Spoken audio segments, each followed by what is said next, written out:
नमस्कार प्रिय दर्शकों व श्रोताओं, आप सभी का मेरे इस चैनल पर स्वागत है। जो लोग मेरी वीडियो पर नए हैं तो चैनल को सब्सक्राइब जरूर कर लें। मैं गीता से बोलने वाला हूं। गीता का छठा अध्याय है। छठे अध्याय के छठवें श्लोक है। छठवें श्लोक में श्री कृष्ण भगवान ने कहा है कि जिस जीवात्मा द्वारा मन और इंद्रियों शरीर जीता हुआ है उस जीवात्मा का तो वह अपना ही मित्र है। तो इस कथन से क्या भाव है? मन और इंद्रियों शरीर को जीतना क्या है? तो आप इसे बड़े ध्यान से सुनिएगा। जो गीता पढ़ने वाले हैं और जो भक्त हैं, भक्तजन हैं, वो इन शब्दों को बड़े ध्यान से सुनिएगा। क्योंकि भक्त जो होते हैं, भक्त के अंदर ये चीज़ होती हैं जो मैं आपको बताने वाला हूँ। क्या क्या चीज़ होती हैं? मन और इंद्रियों और शरीर जीतना क्या है? ठीक है, शरीर और इंद्रियों और मन को भली भांति अपने वश में कर लेना ही उनको जीतना है। जो भक्तजन होते हैं वो इन चीज़ों को जीत लेते हैं। शरीर और इंद्रियों और मन को भली भांति अपने वश में कर लेते हैं। विवेक पूर्वक अभ्यास और वैराग्य के द्वारा ये वश में हो जाते हैं। विवेक माने बुद्धि के द्वारा, वैराग्य के द्वारा, वैराग्य जिसमें कोई राग नहीं, वो अपने हर चीज़ों का त्याग करते जाते हैं, तो उनके अंदर वैराग्य होता है। परमात्मा की प्राप्ति के लिए मनुष्य जिन साधना में अपने शरीर, इंद्रियों और मन को लगाना चाहे, उनमें जब वे अनायास ही लग जाए और उसके लक्ष्य से विपरीत मार्ग की ओर ताके नहीं, तब समझना चाहिए कि ये वश में हो चुके हैं। अब जैसे कि आपने सत्संग किया, आप कथा सुन के आए, आप रोज नित्य पाठ करते हैं या पूजा पाठ करते हैं, तो अब आपका मन क्या है कि पूजा पाठ तो करता है, सत्कर्म तो करता है, लेकिन मन वश में नहीं है। मन इधर उधर हमारा भटकता है। इन चीज़ों को भोग ले, उन चीज़ों को कर ले, ये मिल जाए, वो मिल जाए, अपनी इच्छाओं को ये बनाए रखते हैं और मन बस में नहीं है, इंद्रियां बस में नहीं हैं, ये शरीर बस में नहीं है।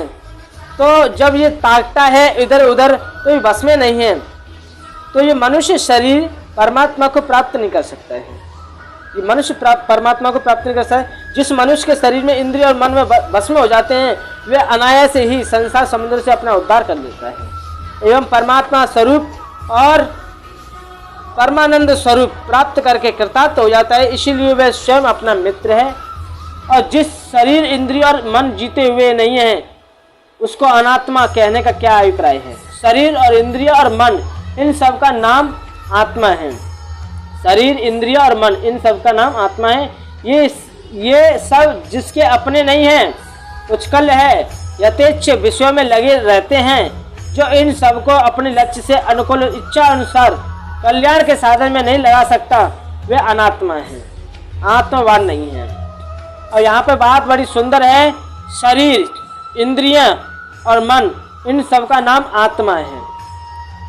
शरीर भी आत्मा है, इंद्रियां भी आत्मा है, मन, इन सब का नाम आत्मा है। ये सब जिसके अपने नहीं हैं। और यहाँ पे एक बात है, यथेच्छ उच्छृंखल और यथेच्छ विश्व में लगे रहते हैं, जो इन सबको अपने लक्ष्य के अनुकूल इच्छा अनुसार कल्याण के साधन में नहीं लगा सकता, परमात्मा के नाम में नहीं लगा सकता, सत्कर्म में नहीं लगा सकता, हरि भजन में नहीं लगा सकता, तो ये सब अनात्मा है, आत्मवान नहीं है।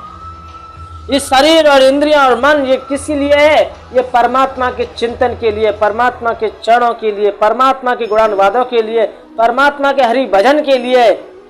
तो ये आत्मा है और इन चीज़ों से वो विमुख है, संसार के भोग विलासों में लगा पड़ा है, तो ये अनात्मा है, ये आत्मवान नहीं है। ऐसा मनुष्य स्वयं अपनी इंद्रिय और आदि के वश होकर कुपथ करने वाले रोगों की भांति अपने ही कल्याण साधन के विपरीत आचरण करता है। वह अहंता, ममता, राग, द्वेष, काम, क्रोध, लोभ, मोह आदि के कारण प्रमाद, आलस्य और विषय भोगों में फंसकर पाप कर्मों में कठिन बंधन में पड़ जाता है। वो नहीं सोचता है। यहाँ पे इतनी सुंदर बात की है, लेकिन आपको ये समझना होगा, वीडियो को दोबारा से दोहरा लेना। जैसे ही शत्रु किसी को सुख के साधन में वंचित करके दुख भोगों को बाध्य करता है, वैसे ही वह अपने शरीर, इंद्रियां और मन को कल्याण के साधन में लगाकर भोगों में लगाता है, संसार के भोगों में लगाता है। अपने आप को बार बार नरक आदि में डालकर नाना प्रकार की योनियों में भटकाकर अनंत काल तक भीषण दुख भोगने के लिए बाध्य करता है। यद्यपि अपने आप में किसी का द्वेष न होने के कारण वास्तव में कोई भी अपना बुरा नहीं चाहता, तथापि अज्ञान विमोहित मनुष्य आसक्ति के वश होकर दुख और सुख और हित को हित समझकर अपने यथार्थ कल्याण विपरीत आचरण करने लगता है।